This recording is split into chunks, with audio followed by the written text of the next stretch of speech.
Olá, boa tarde. Vamos dar início à terceira sessão do ciclo de webinars do Inverifyer, dedicados a temas do cotidiano associados à desinformação. A análise de hoje incide no tema da misoginia e na sua relação com a desinformação, daí o título, o comboio da desinformação, se serve bem a este género de conteúdos. Comigo tenho duas investigadoras na área dos média, que são professoras do ensino superior, portanto a Joana Martins é professora do Instituto Politécnico de Viseu, investigadora na área dos média, faz parte da equipa do Verify, tem estudos sobre literacia, jornalismo de proximidade e desinformação. A Sofia Serra Santos é professora de arte da Universidade Europeia, do ISCTE, investigadora na área dos média, membro da equipa do Verify, com estudos sobre redes sociais e política. Eu chamo Dina Margato, faço parte da equipa do Verify, sou também investigadora da área dos média e professora do Instituto Superior Miguel Torga. O tema da misoginia não é um tema novo, mas a promoção destas narrativas tem vindo a ser amplificada, sobretudo em ambientes digitais e a partir de alguns protagonistas que os mais jovens conhecerão bem. E o nosso objetivo aqui é analisar estes temas e ajudar-nos a todos a perceber o que é que se passa com estes conteúdos, em que é que eles incidem, o que é que está em causa, como se propagam e que relação podem ter ou não com a desinformação. Esta sessão está aberta a questões que poderão colocar a partir do chat, algumas limitações destes webinars, não o que estamos a ver, mas estamos a receber as vossas questões, estejam à vontade para participar, o objetivo é mesmo esse, que estejam a conversar connosco, a contribuir com as vossas posições e também ajudar-nos a pensar um bocadinho melhor sobre este tema. Partiria de uma situação concreta, portanto, começaria com uma pergunta sobre a relação que temos com estes conteúdos, todos já ouvimos falar, mas eu começaria por perguntar às nossas convidadas como estabeleceram o contacto com estas realidades, foi através dos alunos, se por acaso já se separaram com informação sobre estas temáticas, e começaria pela Sofia, pode ser? Pode ser, É que claro. está aqui à minha frente. Muito obrigada pelo convite e parabéns pela iniciativa, que está cada vez mais na ordem do dia, como estava a dizer. Não é uma questão nova, mas ainda tem sido pouco estudada em Portugal, em particular, mas tem sido cada vez mais falada. Falada não só por alunos, mas também mesmo nos canais das redes sociais e mídia no geral. A nível dos meus alunos, é uma boa pergunta, aquilo que eu tenho sentido em relação à forma como eles abordam estes temas. Eu não costumo dar aulas a turmas de engenharia informática, mas o semestre passado acabei por dar umas aulas a umas turmas de engenharia informática sobre métodos. E eles estavam a fazer um estudo, e algumas alunas fizeram um estudo sobre como é que as mulheres estão e se comportam, e em particular o online harassment em relação a mulheres nos espaços de videojogos. Ou seja, naqueles chats de videojogos live, streaming e de relação. E eu nunca tinha pensado nisso porque eu não sou, não jogo jogos online, mas de facto achei tão interessante as próprias alunas terem escolhido esse tema e terem trazido esse tema, porque era algo que elas, como ávidas jogadoras de jogos online, sentiam e depois foram procurar estudos sobre esse assunto. E elas dizem que tem vindo a piorar, ou seja, elas sentem que, desde que elas começaram a jogar até agora, que é um assunto que tem vindo a piorar e que elas sentem-se cada vez menos à vontade e em ambientes mais tóxicos online. Neste caso, pronto, acho que depois também podemos falar um bocadinho mais a nível teórico da separação entre aquilo que é desinformação e online harassment, não é? Porque uma coisa não é necessariamente igual à outra, não é? Mas neste caso, em relação ao online harassment, elas falaram-me sobre isto. O que é que eu também tenho reparado? Tenho reparado cada vez mais em alunos a frequentarem sites de criptomoedas e de casas de jogo online associadas a sites desportivos. E Achas que há aqui uma associação é entre uma isso. realidade e outra? É isso que eu ia falar, sim. Ou seja, já há alguns estudos que apontam como há um dos gateways para a manosphere e para estes conteúdos de masculinidade mais tóxica, começa com conteúdos relacionados com desporto e fitness e wellness, depois passam para questões mais financeiras e de ganhos económicos e financeiros, e portanto, de certa forma, estas realidades acabam por estar relacionadas. Acho que depois podemos falar um bocadinho melhor também sobre como é que esta desinformação relacionada com o machismo e com a misoginia não é só uma questão política ou social, mas também económica. Mas para agora, acho que já dei uma resposta sobre como é que os meus alunos me têm feito chegar algumas destas dicas. Luana, e no teu caso, os teus alunos têm mencionado este problema, este fenómeno? Como é que tem Então, acontecido? boa tarde, antes de mais, e obrigada por este convite, e parabéns também por esta iniciativa tão importante, porque de facto eu acho que é fundamental falarmos sobre estas questões. No meu caso, eu só dou aulas ao curso de Comunicação Social e, portanto, e lido com os estudantes de Comunicação Social logo a partir do primeiro ano, primeiro semestre. E uma das disciplinas que eu leciono é precisamente nesta área da literacia mediática, em que falamos também sobre esta cultura digital e sobre as questões da desinformação. E eu confesso que me comecei a perceber desta realidade muito nesse âmbito das conversas informais que depois se geram ali à volta da questão, quando eles começam quando começamos a falar em sala de aula sobre a questão do algoritmo e dos conteúdos que lhes surgem, porque é que surgem aqueles e não outros, e eu vou-me confrontando então com o facto de os alunos muitas vezes, em relação a alguns destes influenciadores digitais, dizerem eu não sigo, mas eu vejo, portanto eu não estou propriamente, não sou um consumidor convicto, mas eu vejo aquilo que é publicado. E, mas também tenho percebido, e isto é meramente senso comum, que me parece que os rapazes caminham numa perspectiva mais conservadora, e aqui este caminhar, se calhar, até é um caminhar para trás, não é?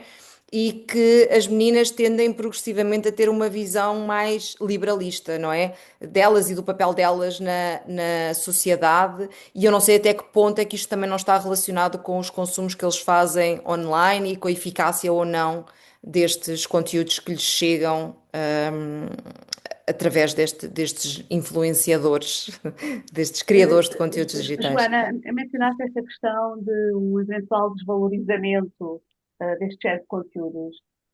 Notas isso no comportamento que os teus alunos têm diante destes aspectos que podem ser considerados de misoginia, ou seja, eles poderão assistir a estes programas não pelos conteúdos em si, mas pelo entretenimento que eles proporcionam? Sim, a mim parece-me que o conteúdo da rede social é hoje visto numa ótica de entretenimento.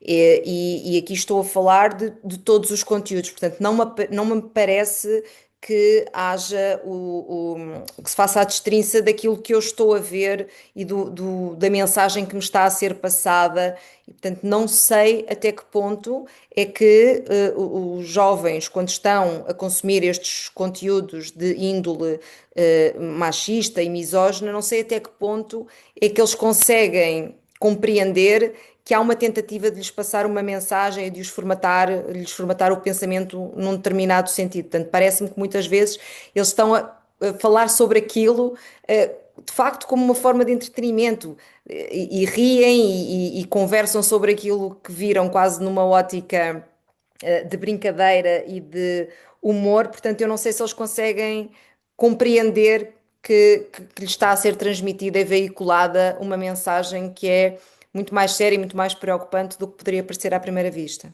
E também notas uma diferença entre as raparigas e os rapazes nessa Eu, percepção?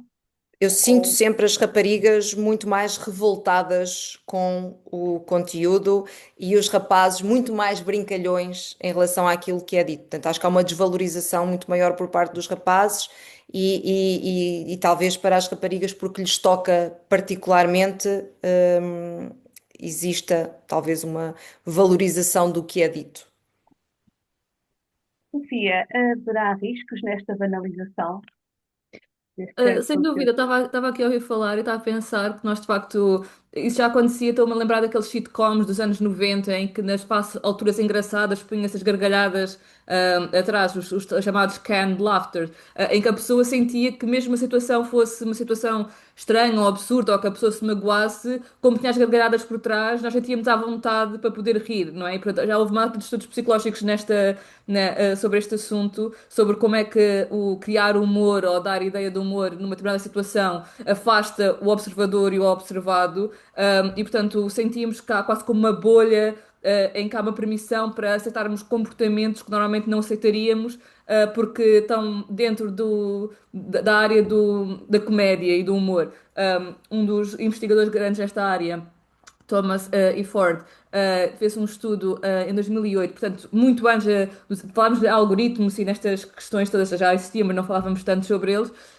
E depois de mostrar a uma plateia conteúdos sexistas, havia muito maior tendência para as pessoas aceitarem diminuição de financiamentos de projetos feministas, por exemplo, ou de acharem que as penas e os julgamentos de violência doméstica deviam ser menores. Ou seja, cria-se quase uma normalização social à volta dos temas aos quais associamos humor e divertimento e entretenimento. E se isto acontecia nos sitcoms nos anos 90, com as capacidades de edição atuais nas redes sociais, em que nós fazemos vídeos, pomos soundtracks, pomos sons atrás, pomos cortes rápidos, pomos pessoas a rir, pomos pessoas a comentar aquilo que está a acontecer. Ou seja, a quantidade de edição que acontece neste tipo de conteúdos, tudo isso contribui não só para a questão de ser visto como entretenimento, mas para nós darmos autorização de forma involuntária para tornar aqueles comportamentos aceitáveis. E depois, quem não quer participar, por exemplo, a doutora Joana estava a falar sobre isso, quem não quer participar, como as raparigas que não gostam, são vistas como flores de estufa ou que não têm sentido de humor e não como uma questão de uma bússola moral.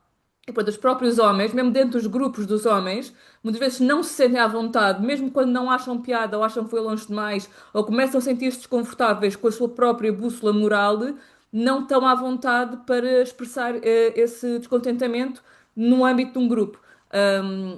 Portanto, sem dúvida, acho que entretenimento é a palavra-chave e acho que as redes sociais ajudam e a edição de vídeo ajuda a criar esse contexto também. Portanto, compreendo o que estás a explicar, que estamos a falar de misoginia não só enquanto discurso de desprezo Uhum. pelas mulheres, discriminação, diminuição do seu valor, mais do que isto, de uma mensagem subtil que se vai colando a um conjunto de pessoas que assistem a estes conteúdos. É isso que é. Sim, sim, claro. Ou seja, é a desumanização quase, é quase a teoria da superioridade, não é? Entre quem está a ver e quem está a perpetuar as ações e quem é o alvo dessas ações, que normalmente quem está a perpetuar são homens e quem é alvo dessas ações são as mulheres, não é? Nesse tipo de conteúdos. Joana, qual é a tua percepção sobre esta questão do enfraquecimento da defesa face a estes conteúdos? O humor e o entretenimento têm esse poder? Sim, eu acho que eu concordo em absoluto com esta ótica de facto de que a edição de vídeo, o soundtrack se adiciona, tudo isto de facto contribui para que as coisas sejam vistas com uma leveza que não têm. E depois parece-me que muitas vezes, e no caso são maioritariamente as mulheres que se sentem ofendidas ou tocadas por aqueles conteúdos, há muitas vezes aquela lógica do agora também já não se pode dizer nada, não é? É verdade, é verdade. Vamos logo para esta ideia do pronto, vocês agora também se ofendem com tudo. E isso também é uma desvalorização daquilo que está a ser dito, não é? Portanto é uma tónica de facto do humor e do entretenimento, mas qual é o mal, não é? Eu estou só aqui a assistir a alguém a quem eu até acho piada e que diz umas graçolas, não é? Portanto, tudo isto contribui de facto para uma desvalorização, parece-me, de um problema muito sério. E de alguma forma podemos associar esta misoginia também a um certo comportamento juvenil, de irreverência, de ser do contra, precisamente o que estavas a dizer. Vamos ser do contra, vamos, uma vez que os nossos pais defendem outro conjunto de valores, Uhum. ouvimos em casa outras coisas, ser do contra hoje poderá significar estar a par deste género de conteúdo. Uhum. Alinhar com eles ou não, mas saber que eles existem e comunicar a partir deles. Sim. Eu tenho algumas dúvidas. Eu percebo sempre essa ótica da irreverência juvenil e que é naturalmente passageira, e é uma forma também das gerações mais novas provocarem e desafiarem as gerações mais velhas. Mas eu tenho, não tenho muitas certezas, mas tenho algumas dúvidas que neste caso seja apenas uma irreverência juvenil que vai acabar por passar. Portanto, o que eu acho é que nós estamos também perante jovens que muitas vezes não têm a sua identidade completamente construída, não é? E que estão a assimilar aqui alguns valores de uma cultura digital machista e tóxica. E, portanto, não sei se isso será assim tão passageiro, não sei se a vida depois se encarregará de levar aquelas ideias para longe, ou se, pelo contrário, isto serão ideias que até vão ficando e que até vão, que se vão transformando e normalizando à medida que os anos vão passando. E a propósito desta mesma questão da irreverência, Sim. eh, Acho poderemos que fazer esta associação. Acho que há duas coisas. Acho que, em primeiro lugar, sim, é verdade que os jovens, e como também já tinha referido, estão-se a afastar mais a nível ideológico, entre rapaz e rapariga, há uma separação maior. E eu acho que foi um estudo no ano passado, em relação ao Dia da Mulher, da Ipsos, que falava, acho que era com o King's College, que falava que a geração Z. É a geração que acha que é a maior preponderância, tem maior preponderância a achar que fomos longe demais com as causas de igualdade de género. Ou seja, é uma geração que acha que já fomos longe demais e que a igualdade de género já não é bem uma igualdade de género e que às tantas as mulheres já têm quase direitos a mais ou que já. Esse é um dos argumentos que normalmente são utilizados por quem Exato. defende estes pontos de vista, é que é uma espécie de combate contra o feminismo, ou o feminismo Exatamente, e as excessivo, não é? calças woke de forma geral.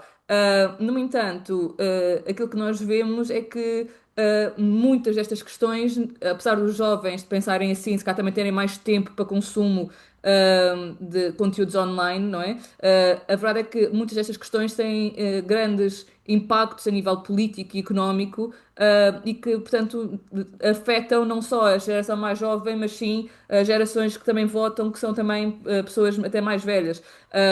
E nós conseguimos ver isso mesmo a nível de cada vez mais partidos políticos integrarem este tipo de mensagens na sua própria agenda política. E, portanto, se fosse só uma questão de jovens, eles não teriam interesse em integrar isso na agenda política. Não que os jovens, o voto dos jovens não conte, mas porque não é a massa que elege um partido. E, portanto, nós estamos cada vez Então, mais. o que é que será que isso acontece? O que é que haverá esta colagem ou este aproveitamento, não sei como é que o poderemos entender, da parte de alguns partidos políticos sobre este tema?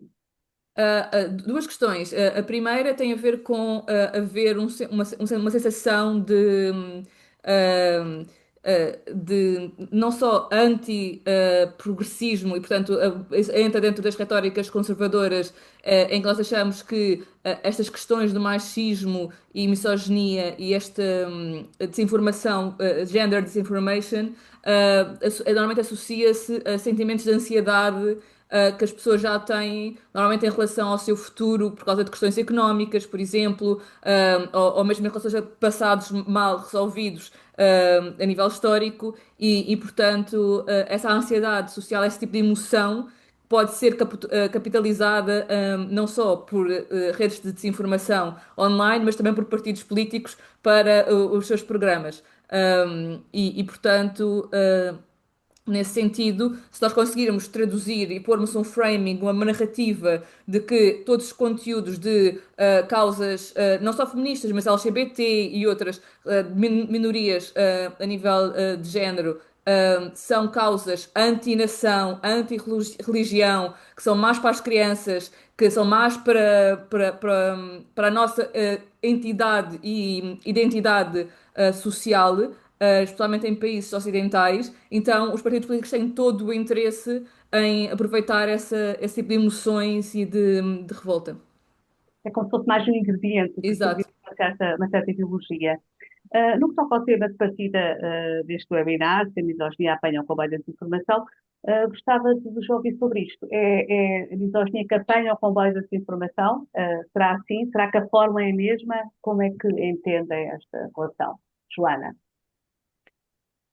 Então, eu não sei se ela apanha o comboio da desinformação. O que eu sei é que a desinformação, se nós pensarmos nela enquanto estratégia, não é? E enquanto a desinformação tem um objetivo. Sempre que eu espalho uma mentira ou uma falsa verdade, não é? Eu tenho um objetivo político, ideológico. E, portanto, desse ponto de vista, eu acho que esta ótica do machismo e da misoginia, ela também tem um objetivo, que é, como nós falávamos há pouco, a questão do, ok, já fomos longe demais, já está bom, já chega, não é? Nesta questão da igualdade de género. E, portanto, desse ponto de vista, se calhar pode haver determinadas estratégias que são utilizadas nas redes sociais que visam inculcar estas ideias na cabeça de quem está a consumir os conteúdos. E, portanto, desse ponto de vista, talvez exista aqui, ou possamos estabelecer aqui, um paralelismo entre a desinformação e o que a desinformação utiliza os algoritmos a seu favor e esta lógica de criar engagement, porque muitos destes conteúdos machistas e misóginos eles também usam aquela estratégia do rage bait, não é? Portanto, eu vou dizer ali qualquer coisa muito, muito polémica para a seguir as pessoas virem comentar e aumentar o engagement das minhas publicações. Há inclusive esse respeito, pelos vistos, alguns influencers que inicialmente não se assumiam como autores de declarações misóginas e que, entretanto, foram evoluir no sentido de se tornarem mais radicais. Não sei se vai ao encontro deste argumento, teria que ser analisado, mas faz sentido. Ou seja, Pois, estes conteúdos criam envolvimento, prendem o espectador. sim, e vão precisamente ao encontro daquela lógica de nós tornarmos alguma coisa viral, não é? E, portanto, o rage Uhum. bait é uma forma de nós tornarmos um conteúdo viral nas redes sociais. Sofia, a propósito desta questão do comboio da desinformação, como uma metáfora, usam as mesmas fórmulas ou apropriam-se das fórmulas e acabam por explorar de uma maneira mais específica, mais focada. Eu concordo com o que a Joana dizia, ou seja, a questão de ter um propósito e uma finalidade está lá. Eu aqui acho que a finalidade pode ser, estava a falar sobre isso, pode ser uma finalidade política e social, não é? Mas também pode ser uma finalidade económica. E na desinformação no geral, também tínhamos visto isto na altura da primeira eleição do Trump, um dos principais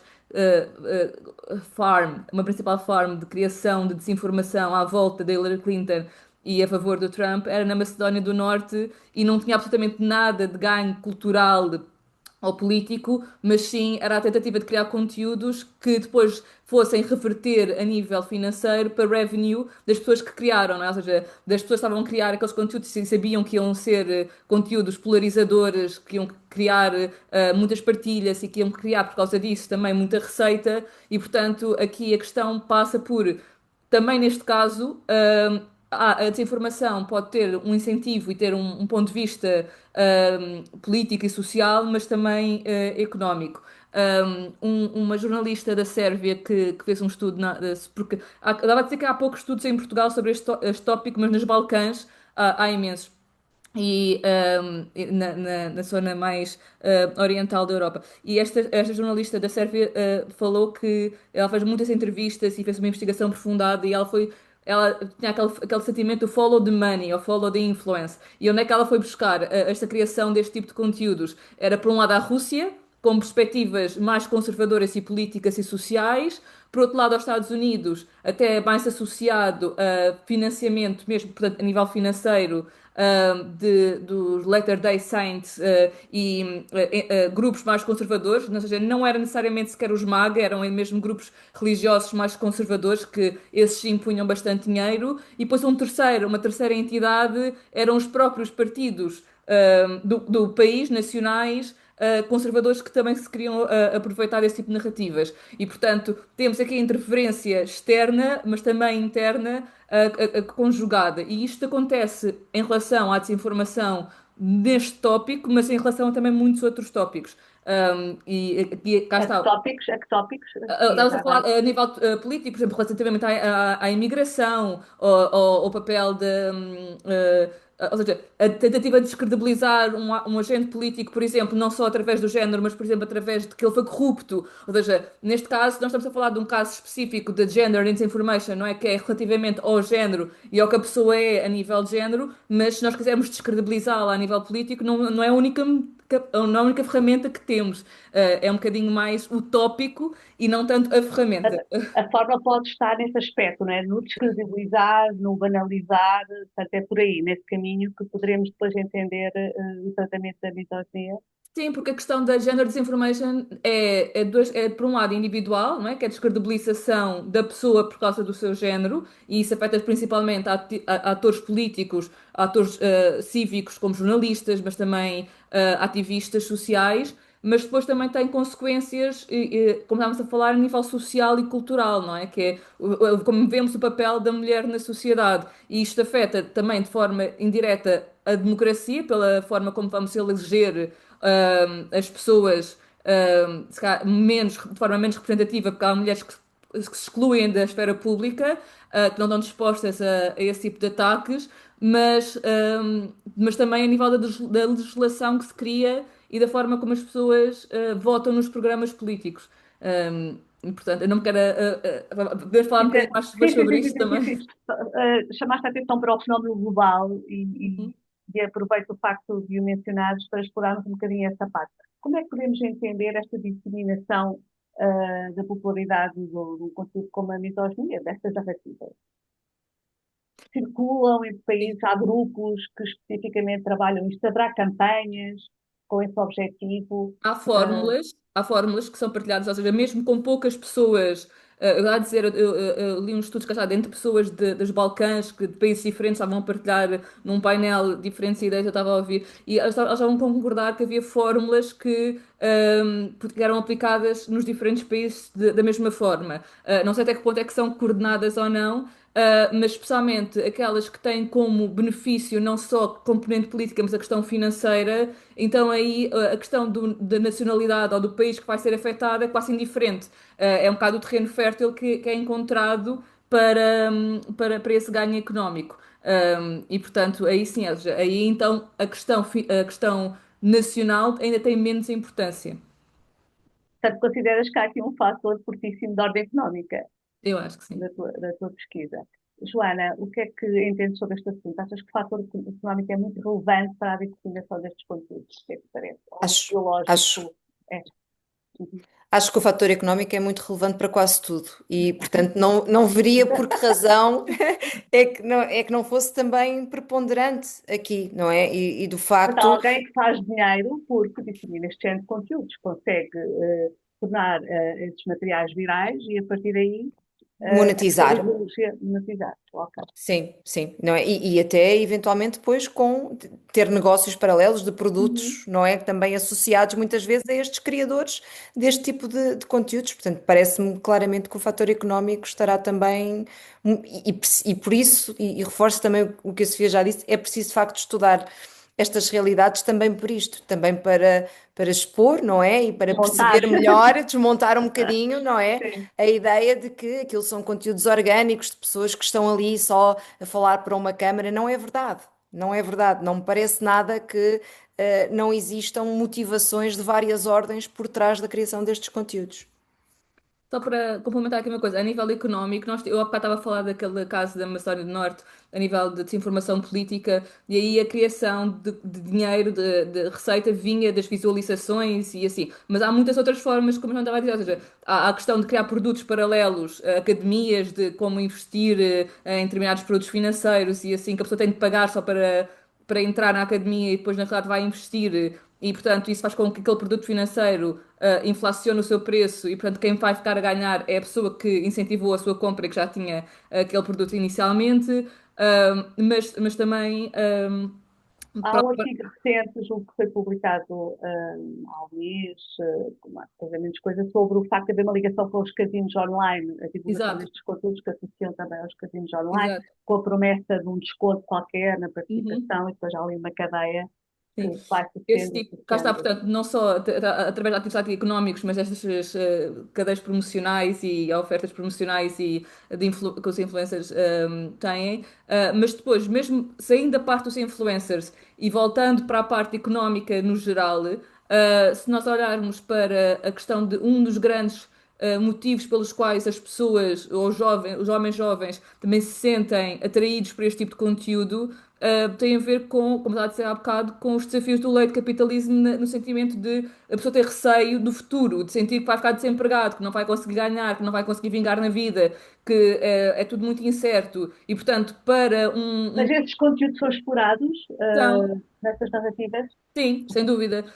Aliás, muitos conteúdos relacionados com este tema da Manosphere têm muito a ver com as mulheres só precisam de ser bonitas e só precisam de existir para terem valor, e os homens Uhum. precisam de ganhar dinheiro para ter valor, porque os homens são a carteira da relação e, portanto, vocês têm de ganhar dinheiro e têm de ser ricos para conseguirem ser vistos na sociedade como alguém com valor. E, portanto, nós vamos ensinar-vos a como ganhar valor. E, portanto, para um jovem que sente que a sua posição na sociedade não é a melhor e que vê alguém lhe dizer o teu valor depende da quantidade de dinheiro que tens, este tipo de conteúdos tornam-se altamente interessantes, não é? Portanto, isto é explorado numa sociedade em que, cada vez mais, dentro do individualismo e de uma ideia de falta de Estado Social, isso ainda especialmente nos Estados Unidos da América, isto é muito falado, então isto é explorado ao máximo, não é? É também importante esclarecer que alguns destes argumentos são subtis, não são Uhum. robustos e fortes, e surgem expressões deste género: as mulheres são menos competitivas, os homens é que estão a ser discriminados, as leis atuais estão a favorecer as mulheres, retirei algumas. O feminismo vai destruir a família, vai fazer com que a natalidade caia, e depois também esse tal procedimento que é usado também na desinformação, de casos muito particulares que são tratados como se fossem já generalizações e estatísticas retiradas de contexto. Acrescentarias outros argumentos que estão a ser discutidos, Joana, além destes, para que os jovens se convençam que faz algum sentido este género de argumentação? Ou então a questão de se Eh, tiver esta argumentação subtil é sim. relevante, como é que pode funcionar junto, especialmente os jovens? A ideia que eu tenho é que os argumentos são precisamente esses, não é? A ideia de que os homens são um grupo oprimido pelo feminismo e que são eles hoje que têm Sim. mais dificuldade e, portanto, é preciso voltar atrás e é preciso parar esta ótica da igualdade do género. Também um pouco a ideia de que as mulheres, de facto, como disse a Sofia, portanto, a função delas não é o ganhar dinheiro, não é? E sobretudo quando nós ouvimos isto na boca de mulheres, quando nós ouvimos de repente mulheres, elas próprias, a reforçarem esta narrativa, não é? Esse também é um Eh, aspecto interessante, porque também há mulheres a aderir a Também esse há género mulheres, de nós discurso. estamos Sim, aqui sim, sim. a falar de facto sobre os homens, mas eu também tenho ouvido mulheres a utilizarem precisamente a mesma narrativa e a contribuírem também para reforçar estas ideias. E pronto, e depois há todos os conteúdos de desinformação que também podem ser utilizados aqui, como as deepfakes, por exemplo, não é? Como de repente nós estarmos a produzir conteúdos absolutamente manipulados de mulheres e com o corpo das mulheres ou com a voz das mulheres, precisamente como estratégia para as tentar silenciar ou de alguma forma constranger.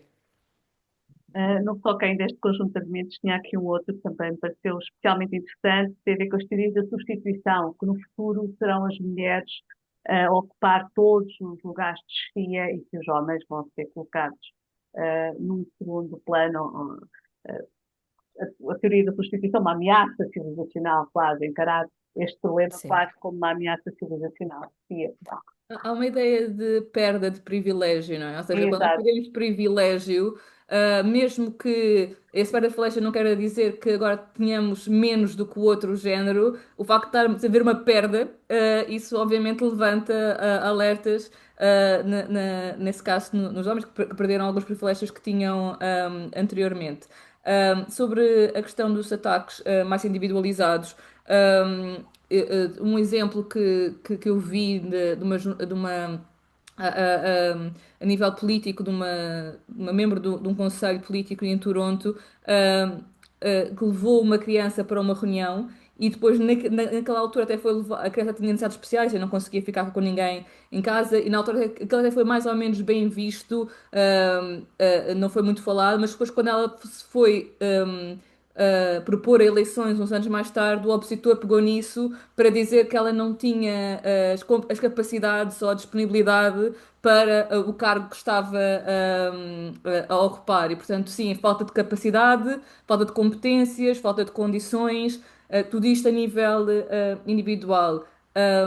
E eu aqui gostava só de separar uma coisa que eu há bocado disse, que é a diferença entre desinformação, depois temos o online harassment e está de diferentes questões, não é? Porque uma coisa é termos a desinformação, que é algo que realmente é falso e manipulado e é criado uma narrativa que é completamente falsa com um propósito, e aí sim a questão das imagens de inteligência artificial, narrativas falsas, muitas notícias a dizer algo que não é verdadeiro e que é espalhado e que depois a inteligência artificial e os chatbots vão pegar e dizem que é verdadeiro, portanto aqui a inteligência artificial a funcionar como uma forma de construir narrativas falsas, mas também de as disseminar.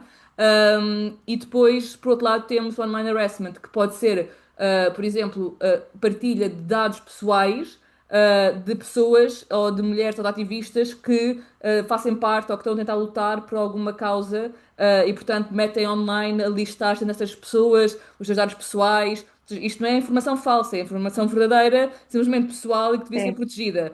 E depois temos uma mistura que é uma situação verdadeira que aconteceu, mas depois que é criada uma narrativa falsa para, para fazer um framing diferente e uma análise diferente dessa narrativa. E portanto, disto tudo, há várias ferramentas que podem ser utilizadas para este fim. E pronto, eu acho que já falámos aqui de vários desses tipos. Estou aqui a lembrar-me também, a nível de jornalistas, houve um estudo da Unesco que diz que 73% das jornalistas mulheres que foram entrevistadas, que participaram neste estudo, tinham já sido alvo de online harassment de alguma forma. E portanto, 73 de jornalistas, ou seja, para mim isto é um número em que nós podemos pensar quem é que está disposto depois a estar neste tipo de esfera pública e neste tipo de condições. E estamos a falar de jornalistas, nem sequer é de atores políticos que ainda são mais ideológicos, não é? Portanto, por tendência, têm uma ideologia mais marcante e, portanto, podiam ser alvos mais desejados. Não, jornalistas, e há bocado estávamos a falar de algoritmos e eu lembrei-me do caso do Cambridge Analytica, que a maior parte dos meus alunos, por acaso, nenhum deles conhece, e é uma das coisas que eu acho que faz sentido lembrar. Uma das jornalistas que expôs o Cambridge Analytica foi alvo de online harassment por causa disso, e era chamada uma cat lady, crazy cat lady, na altura foi completamente descredibilizada por causa daquilo que estava a tentar expor. Por outro lado, para os defensores destas narrativas, muitas vezes o argumento utilizado é que é uma questão de opinião e que se pode Hum. ter uma opinião diferente dos demais, da maioria. Muitas mulheres assumem isso, preferem ficar em casa, preferem fazer uma vida mais doméstica e deixar o espaço de trabalho para o homem. Como reagem também a esta questão e como é que se distingue aqui o campo da opinião e o campo da ideologia que depois pode, então, descambar para um discurso misógino? Aline, desculpa, eu agora lembrei-me, estamos há bocado a falar sobre isto, sobre a questão das mulheres também terem este tipo às vezes, de opinião, e estava-me a lembrar agora da moda das thread wives, que é Exatamente, as exatamente, sim. influencers, mulheres que mostram um estilo de vida mais tradicional. E aqui gostava de dizer duas coisas. A primeira é, aquilo que não é visto é que estas mulheres, na realidade, não são mulheres sem trabalho, elas têm um trabalho, o trabalho delas é ser influenciadoras e ganham dinheiro É com isso. produzir estes conteúdos, não é? Exatamente, e portanto elas têm liberdade financeira e autonomia financeira através do dinheiro que ganham a produzir esse tipo de conteúdos. E depois, uma coisa que tem sido cada vez mais falado é que, mesmo nesta fase do feminismo, em que as mulheres estão no local de trabalho, a maior parte delas já também estão no local de trabalho e têm independência financeira, se elas continuarem a ter a maioria da carga de trabalho doméstico, então muitas delas vão começar a pensar que estão com dois trabalhos, não é? Então, o trabalho doméstico e o trabalho no local de trabalho. E, portanto, que para isso mais valia passarem a ter só um que é o trabalho doméstico. E, portanto, começa a haver aqui esta esta questão de nós estarmos a movimentar-nos enquanto sociedade para termos as mulheres presentes no mercado de trabalho, mas os homens realmente ainda não participam de forma igual e distribuem de forma igual o trabalho doméstico, com crianças e não só, e portanto a mulher fica a pensar, então, mas do que é que o feminismo me serviu se eu agora tenho o trabalho todo que tinha antes, mais o trabalho Mais. Pois, fora de casa. Obviamente que aqui falamos de uma questão da independência financeira, da importância disto, mas estes movimentos também começam a ser atrativos para mulheres com este tipo de argumento, não é? Que é, o feminismo serviu-me só para me acrescentar trabalho, e sim uma pequena nota de roda de pé e autonomia financeira, mas na realidade eu tenho de manter tudo aquilo que tinha de fazer antes, e para isso mais vale só ter o que tinha de fazer antes. Joana, estamos diante de uma realidade complexa, não é uma questão de opinião, é também uma questão que tem a ver com as condições que as mulheres também enfrentam na conjugação de vida pessoal e profissional. Sim. Sim, eu acho que é de facto uma realidade muito complexa. Acho que essa questão do é uma opinião, toda a gente tem direito à sua opinião e eu acho que no fundo aqui a palavra-chave é liberdade. Portanto, eu tenho que ter liberdade para ser quem eu quiser ser e não posso ficar constrangida a ser uma determinada coisa porque eu sou mulher. E portanto, do meu ponto de vista e muito com base no senso comum, o que eu diria é que nós temos que ter a liberdade para, se quisermos ficar só em casa e ter só tarefas domésticas, mas temos que ter liberdade para, se quisermos fazer a nossa vida profissional e essa tal independência financeira, sem que haja de repente um conjunto de pessoas a dizer-nos que não, que nós temos todas que querer ficar em casa porque esse é o nosso papel e que temos de voltar a essa ótica do tradicional. E agora estava-me a lembrar que assisti há relativamente pouco tempo a uma discussão entre dois alunos, um rapaz e uma rapariga. A rapariga dizia que não fazia parte dos planos dela ter filhos, portanto não era isso que ela queria, e ele dizia-lhe: como é que tu podes estar a dizer uma coisa dessas? Tu és uma mulher, é o teu papel na sociedade tu teres filhos, não é? E portanto, isto mostra também como nós não só não estamos a respeitar a liberdade das outras pessoas serem quem elas querem ser, como estamos nós próprios, neste caso um homem, não é? A obrigá-las quase a ser uma coisa que elas não querem ser, porque é o teu papel na sociedade. Porque é isso que se espera de ti. E aí eu já não acho que seja uma questão de opinião, aí eu acho que já é quase uma questão de agressão ao outro, quando nós nos estamos a impor perante o outro com as nossas ideias tóxicas também. E mais uma Saiu, vez, o universo feminino a chocar com o universo, Sim. não é? O saiu um universo estudo sobre masculino. isso a semana Uhum. passada, acho que foi semana passada ou há 2 semanas, que dizia que mais de 50%, entre 53% e 55% dos homens da geração mais nova queriam ter filhos, mas menos de 50%, portanto ali acho que era 47% ou 48% das mulheres dizia que queria ter filhos. Portanto, que havia uma maioria de homens mais novos a querer ter, mas menos de metade das mulheres, apesar da diferença não ser, acho que não chegava quase a 10%, diziam que não queriam. E a pessoa ficava a pensar, mas porquê é que será que isto acontece? Depois torna-se óbvio, não é? Porque as mulheres percebem o tipo de impacto que ter filhos tem na sua carreira e na sua vida pessoal e profissional. E, portanto, começam a fazer um opt-out disso. E na Coreia, que neste momento é o país em que a taxa de crianças é menor e a taxa de envelhecimento é maior por causa disso, há aquele movimento dos 4Bs, das mulheres dizerem que não querem, 4Bs porque as palavras em coreano começam todas por B, que não querem nem namorar, nem ter sexo, nem casar, nem ter filhos. E, portanto, se recusam a ter qualquer tipo de interação que elas acham que o proveito é para o homem. Obviamente isto é um movimento mais extremista, não é? Mas Mais que radical. vem como consequência da sociedade patriarcal e do tipo ahm, ah, in- de imposições que lhes são postas e que elas neste momento estão a recusar. E esse problema depois, ou este fenómeno, não motiva os tais movimentos anti-mulheres, Claro. anti-feministas, porque precisamente, quer dizer, estamos a entrar aqui num esquema de polarização excessiva no que toca a entendimento sobre o papel das mulheres na sociedade. Uma questão que temos que ver aqui, além dos efeitos, é realmente o que fazer para contrariar ou esclarecer. Estamos a perceber que são fenómenos que têm vindo a crescer, a serem amplificados. O que é que se pode fazer, ou o que é que se deve fazer para mudar este género de percepção sobre o valor das mulheres? Eu, do meu ponto de vista, eu acho que é preciso. ensinar as pessoas a estar online. Não digo isto de uma forma. Portanto, quem sou eu para ensinar alguma coisa a alguém? Portanto, não é isso que eu quero dizer. Mas eu acho que falta informação sobre como lidar com a informação que nos chega.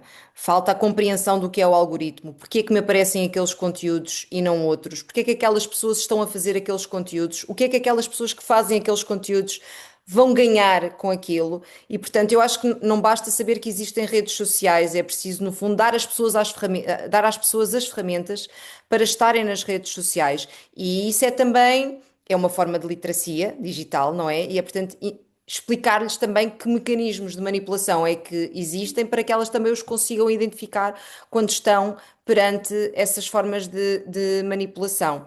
E depois também acho que é preciso responsabilizar as plataformas, porque de repente na internet parece que é uma terra de ninguém e que vale tudo, não é? E que nada acontece, não é? De repente eu atrás de um ecrã posso dizer o que eu quiser. E se calhar não deve ser bem assim, portanto, as próprias plataformas que também são aquelas que estão a ser mais beneficiadas do ponto de vista económico com estes conteúdos que se tornam virais, também têm que ter aqui um papel acrescido do ponto de vista da responsabilidade. E nós próprios, enquanto academia, eu acho que nós temos de olhar para estes fenómenos, temos de os investigar e temos de procurar desmontá-los precisamente e também trabalhar sobre eles.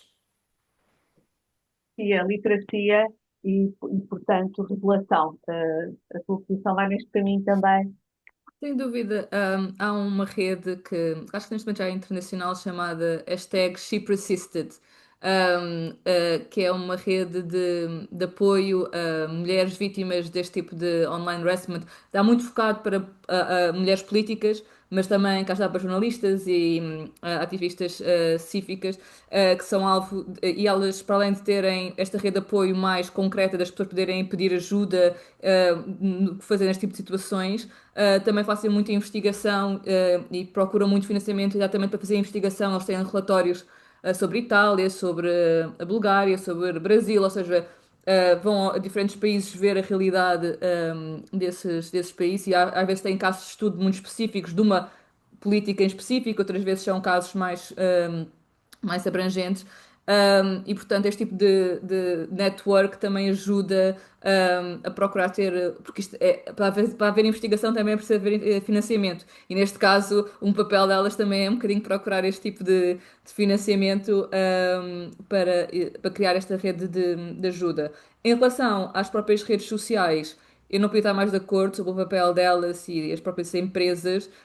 Eu tenho estado a ver é o sentimento contrário, não é? Ou seja, nós temos estado com as empresas a fazer cada vez mais opt-out e a sair daquilo que são as frameworks de responsabilização que existiam entre 2021 e 25. 2022 e 2025 houve uma quantidade enorme de medidas que nós tínhamos no Código de Conduta, contratos de informação. 31% o número de medidas que nós tínhamos no âmbito do Código de Conduta, contratos de informação, as empresas estão a sair dessas medidas e não estão a reportá-las e há dificuldade em fazer auditoria. E neste momento, desde este ano, que isto também já está no Digital Service Act da União Europeia, e portanto espera-se que haja mais capacidade de auditoria, mas no fundo as empresas que não seguem estes códigos de conduta, contratos de informação, não têm propriamente nenhum tipo de castigo ou de problema, ou seja, não dizemos ao X ou ao Elon Musk, se não cumprirem com isto, não podem estar E não no devia espaço haver mais europeu. pressão social para que isto acontecesse? Não deixar que esta decisão seja exclusivamente política? Se houvesse mais sensibilização, poderiam os cidadãos em si exigir que isso viesse a acontecer? A questão é que acaba sempre por ser uma questão política, não é? Que é como é que nós vamos dizer às pessoas que as ferramentas que elas têm e que utilizam diariamente, nós vamos agora deixam de existir, torna-se difícil, não é? E depois não temos propriamente uma opção, ou seja, não há Não, propriamente um no país. sentido de sensibilizar os cidadãos para a necessidade de regulação. Claro, é sempre uma decisão política, mas levar os cidadãos a refletir sobre esta questão. Porque, ao fim e ao cabo, está tudo ao dispor nas redes. E não há qualquer tipo de Numa controle, ótica digamos de assim. literacia, sim, ou seja, sem dúvida, que a gente estava a dizer que é as pessoas perceberem que quem está a criar este tipo de conteúdos tem interesses próprios na criação deles, não é? Ou seja, e até de certa forma a tirar aqui um bocadinho o véu, e desmontar o véu das estratégias e dos esquemas que existem. Mas ou seja, se já a nível político europeu, e não estamos a falar de um país, estamos a falar da União Europeia, há falta de, às vezes, capacidade para influenciar este tipo de empresas, então, a nível do cidadão, essa capacidade é mínima. Eu estava a alertar Diminuta. para o facto de poder ser interessante criar-se mais campanhas de sensibilização para alertar para estes problemas e para os riscos que vêm de um crescendo no que toca a discursos de misoginia, que também estão muito associados ao discurso de ódio, e a toda esta separação, não é, entre as raparigas e os rapazes, que, pelos vistos, vai notando desde muito novos, não é? Depois isto tem um efeito social, portanto, estamos a falar de um problema social grave. E também é Sim. legal. Sim, sim, Uhum. sim. Desculpa, E se Joana, calhar também, eu ia só dizer que se calhar também por aí é que nós temos de pensar na vertente da educação para os mídia, não é? Porque isto também não pode estar ausente das escolas. E se calhar nós estamos só a pensar no problema à montante, mas também temos de olhar para ele desde os meninos e as meninas pequeninas que estão na escola para irem aprendendo estas estratégias e para irem compreendendo o que é que são as redes sociais, para quando chegar à altura deles estarem nas redes sociais, se calhar serem mais competentes para lidar com elas e compreenderem melhor aquilo que lhes está a aparecer. E, porque eu também não me parece que haja muita capacidade do cidadão conseguir agora, contra estas grandes tecnológicas e contra estes poderes económicos instituídos, obrigá-los, no fundo, a cumprirem a sua responsabilidade enquanto plataformas. E também não vamos sair todos das redes sociais, a verdade é essa. Eu estava a dizer precisamente utilizar as redes sociais para Sociais fazer para. campanhas, para chegar às pessoas, não é?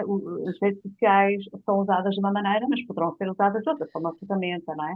Que não poderia ser um investimento interessante nesta área, Útil. uma vez que chega muito fácil aos jovens e aos adultos, porque, como também já analisámos aqui, não é um problema que se foca só Pois aos não, jovens, não é? pois não, é Jovens verdade, é adultos, verdade. etc. aqui às vezes também a questão está muito a ver também com a própria questão do financiamento, não é? Ou seja, a quantidade de dinheiro que é posta na criação desta desinformação, temos dificuldade muitas vezes em criar programas com exatamente o mesmo tipo de financiamento para fazer contra a desinformação. E depois a questão é, às vezes também tenho um bocado de receio de nós estamos a ensinar aos nossos alunos, e faz sentido a nível de literacia, de duvidarem, de fazerem double checks e de não acreditarem em tudo aquilo que veem. E não é só nas redes sociais, é na internet no geral e mesmo agora no chatbot, como eu estava a falar, não é? Ou seja, se agora criarem uma data de notícias falsas sobre mim, e alguém for perguntar no chatbot quem é que é a Sofia Ferro Santos, se calhar o chatbot vai buscar a informação nessas notícias falsas e vai dar essa informação como sendo uma coisa verdadeira. E portanto, isto nem sequer meteu redes sociais, é simplesmente a tecnologia a funcionar dessa forma. Portanto, nós podemos passar por aí, mas depois também começamos a criar aquela sensação de já não podemos acreditar em nada do que vemos e temos, ou seja, um dos principais problemas do combate à desinformação também é até que ponto é que nós conseguimos e devemos combater a desinformação e criar ceticismo e cinismo, mas sem criar uma sensação de que nada é verdade e que vivemos tipo no Matrix e que, portanto, mais vale nem sequer ler, nem sequer ver, nem sequer tentar conhecer, porque dá demasiado trabalho e é uma causa perdida e, portanto, qualquer tipo de informação pode estar errada. E isso é um bocadinho desmoralizante na realidade, às vezes. Então, o que é que podemos esperar? O que é que poderá ser feito no sentido de contrariar a literacia, a população, mas sabendo nós que tudo isto é difícil Já e está. sobretudo, ter efeitos a curto prazo, não é? Porque tudo isto A questão demora aí um está na certo tempo. regulação, regulamentação e a nível legal. Ou seja, um dos principais problemas é nós, por um lado, temos online uma sensação de impotência, impunidade, peço desculpa. Ou seja, as pessoas podem dizer e escrever aquilo que querem sem algum tipo de consequência. Mas, por outro lado, algumas das soluções que têm sido apontadas, que passam por a pessoa entrar nas redes sociais utilizando um identificador único e para a pessoa estar na rede social de forma identificada, depois também pode ser visto como um problema a nível da confidencialidade e poder ser usado, por exemplo, por regimes opressores para prejudicar essa pessoa por aquilo que ela disse nas redes sociais e que é fácil de identificar, e portanto, o estarmos online anónimos ou expostos tem coisas boas e tem coisas más, e também não podemos simplesmente assumir que vamos estar para sempre em sistemas democráticos em que a transparência não pode ser usada contra nós. Mas por outro lado, também a ideia de que ele pode-se dizer o que quer que seja sem haver nenhum tipo de punição também acaba por ser dotar, por exemplo, a PJ e outras entidades maiores meios e competências para, mesmo que as pessoas estejam anónimas online, consigam ser, se fizerem crimes e se cometerem crimes, tal como no espaço da esfera pública offline, têm de ser identificadas, no online, se cometerem crimes, também têm de ser identificadas e punidas. E, portanto, dotar, sem dúvida, esses meios, é importante Também e, para serem mais rápidos nessa exato. ação, não é? Porque o que acontece muitas vezes é que pode fazer isso, mas depois os processos são muito demorados. E às vezes chega-se à conclusão que não vale a pena, ou seja, eu conheço alguns casos, especialmente a nível de atores políticos de desinformação que foram alvo, e eu conheço um caso específico que até, o ator político até pôs queria abrir um processo contra a pessoa que estava a espalhar desinformação contra ele, e a resposta foi, eu não estou a brincar, não vamos abrir o caso porque é ator político, tem exposição política, basicamente pôs-se a jeito, e portanto, lide só. Ou seja, aqui nem sequer foi uma questão de não encontrarem a pessoa, nem sequer tentarem encontrar a pessoa. Foi, vamos, não vale a pena abrirmos o caso porque, como faz parte da esfera pública e é um ator político, tem de estar disposto a isto. E, portanto, sem dúvida que isso Fizesse também não parte, ajuda. claro. Uhum. Joana, no que se refere ao que fazer e como lidar para contrariar, já falámos aqui nestes dois aspectos, não sei se queres acrescentar mais alguma eventual estratégia para promovermos mais inclusão, para se conseguir dialogar entre rapazes e raparigas de uma outra forma. Sim, eu concordo em absoluto com tudo o que foi dito e acho que é preciso olhar também para estas questões como uma forma de violência, porque elas são uma forma de violência, não são um discurso casual que circula pelas redes sociais. E por outro lado, eu acho que também há marcas que podem ter aqui um papel, e estou a pensar na campanha da Vodafone contra a masculinidade tóxica, que usou um cantor muito conhecido entre os jovens, precisamente como porta-voz dessa campanha. E, portanto, acho que os próprios influenciadores digitais que já estão online e que não se revêem neste tipo de conteúdos, eles também podem ter uma voz ativa contra e também podem ser eles os portadores, não é, da mensagem contrária. E as próprias marcas, à semelhança do que fez aqui esta operadora de telecomunicações, também podem ter aqui um papel de responsabilidade social no combate a estes fenómenos. Sim, de facto, acho que estamos a assistir a esses dois movimentos. Por um lado, os discursos mais na ordem da misoginia e os outros de outros influencers que estão também a protagonizar mensagens bastante fortes e a atuar neste campo, fazendo aqui um frente, ainda que estejamos em caminhos opostos. Será que estamos também a fazer aqui uma polarização ideológica entre um ponto de vista e outro? E será que esse é o caminho? Eu sinto isso, eu sinto que a sociedade não é só nisto, acho que sinto que a sociedade hoje está toda muito polarizada e estamos todos divididos entre o nós e o eles, não é? Nesta lógica quase de um debate que é um debate surdo, não é? Porque eu não estou verdadeiramente disponível para ouvir os argumentos do outro e o outro também não está verdadeiramente disponível para ouvir os meus argumentos. E estes discursos, que são, repito, discursos de violência, beneficiam muito também desta polarização e desta ideia que ou estás comigo ou estás contra mim. Portanto, também precisamos claramente de calçar os sapatos uns dos outros muito mais do que fazemos no nosso dia a dia. Ok, é uma excelente frase. Vou ver se temos aqui alguma questão. Não sei se algum dos participantes quer juntar-se à conversa.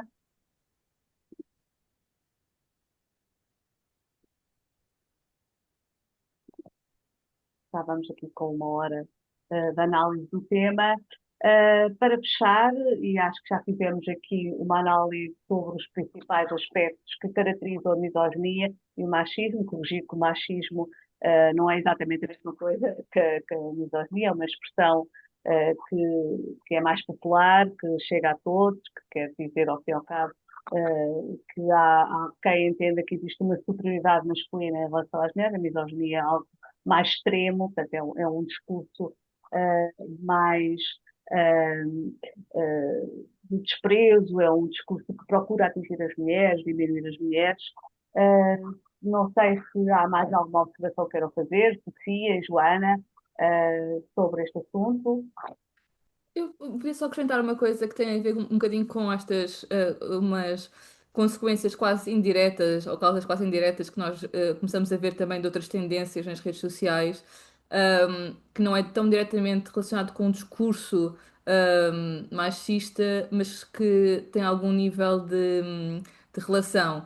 E também tem a ver com aquela questão que eu estava a falar de quanto mais se aproxima uma crise económica, às vezes mais este tipo de discurso aumenta, Sim, cresce, e outro tipo de discurso que cresce tem a ver com o controle do corpo da mulher, portanto começamos a ver, e já está estudado, a relação entre o controle do corpo da mulher, em particular de magreza extrema, de tentar criar um protótipo de beleza único e muito difícil de alcançar com crises económicas e também o tamanho da própria roupa, o estar mais tapado, ou seja, quando se aproximam ciclos de crise económica, mesmo antes de termos o online, já mesmo as outras formas de mídia também já mostravam certos tipos de tendências relacionados com o controle da mulher. A nível visual, a nível do seu físico, e a forma como ela está na sociedade, porque obviamente uma mulher que está mais preocupada em emagrecer é uma mulher que está menos preocupada, com menos capacidade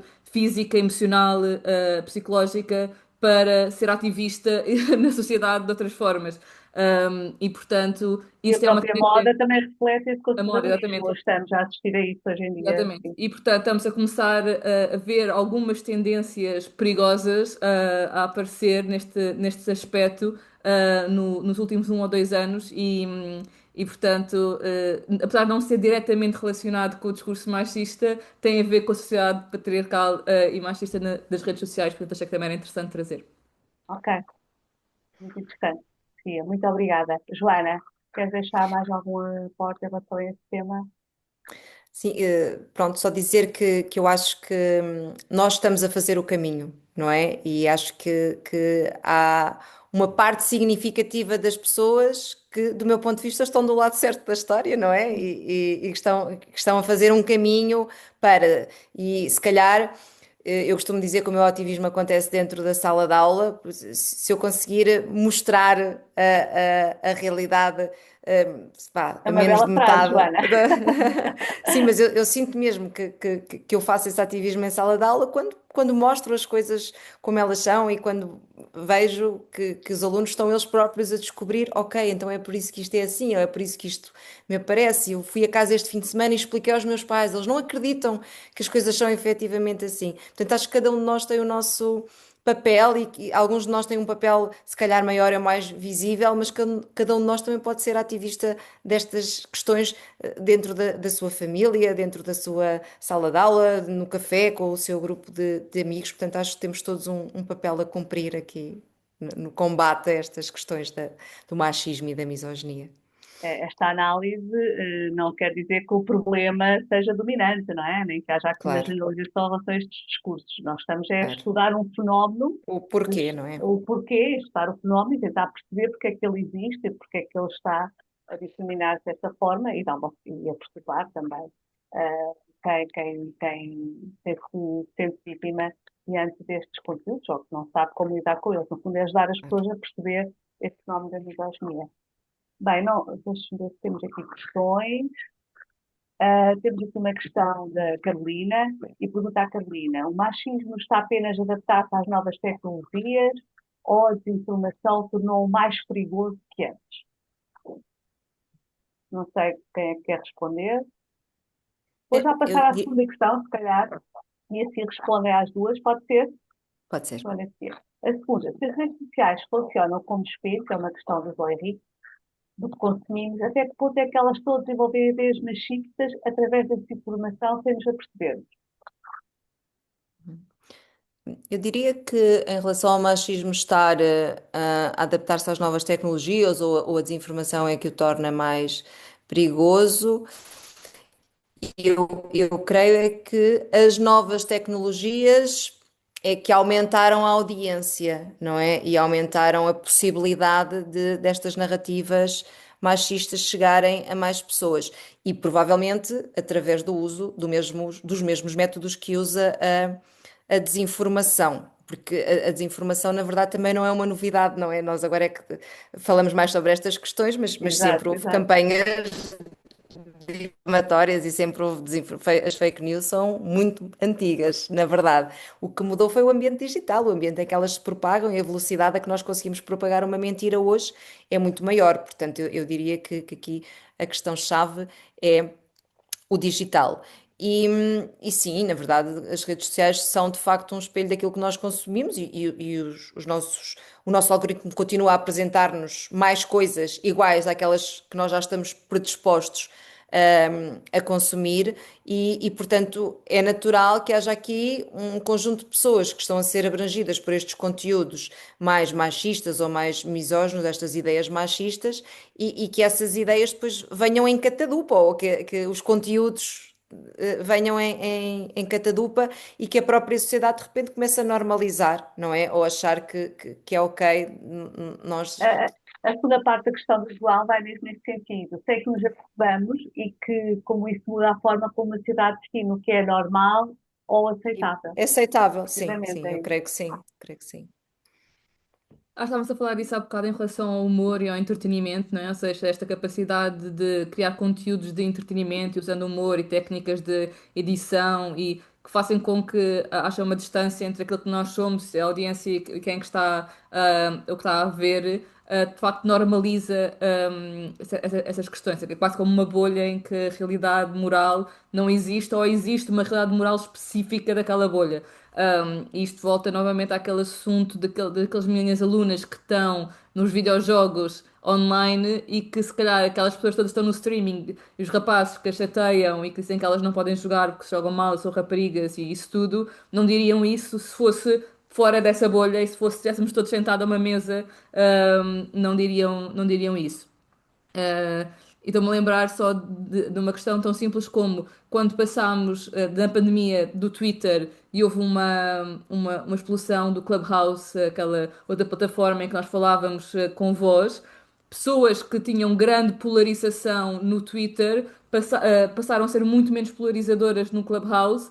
Porque só o facto de ouvirmos a voz da pessoa com quem estamos a falar e a debater já mudava a nossa percepção de humanização e de humanidade daquela outra pessoa. Já não era só um texto num ecrã, já havia uma voz. E, portanto, tínhamos muito menos capacidade. Eu achei isso super interessante. Sobre as novas Faz tecnologias. mudar tudo, não é? O facto de ter É isso. um As contacto novas online ou tecnologias exclusivamente online. permitem-nos humanizar as relações, não é? Estamos a falar também há bocado de inteligência artificial, não é? Portanto, permite criar este tipo de imagens e vídeos falsos. Há bocado falámos sobre ativistas, políticas e jornalistas, mas agora tem cada vez mais havido notícias sobre professoras, ou seja, mulheres em posições de autoridade a serem alvo de imagens e vídeos deformados, normalmente até mais pornografia mesmo, em que metem a cara das professoras e depois aquilo passa pela escola, se isto já aconteceu em Portugal. E portanto, isto é um problema que não é só para as elites políticas e da esfera pública, ou seja, mesmo em pequenos meios, pode ser usado para tentar descredibilizar mulheres em cargos de poder. E portanto, sim, isto é a tecnologia permitiu isto, não é? E hoje em dia permite isto. E que estamos a falar sobre o assunto, porque de facto essas questões estão a acontecer com maior ou menor gravidade. Bem, resta-me agradecer-vos a presença, Joana e Sofia. Ficamos por aqui, não tenho mais questões no chat. Espero que os participantes tenham ficado mais esclarecidos e uma boa tarde para todos.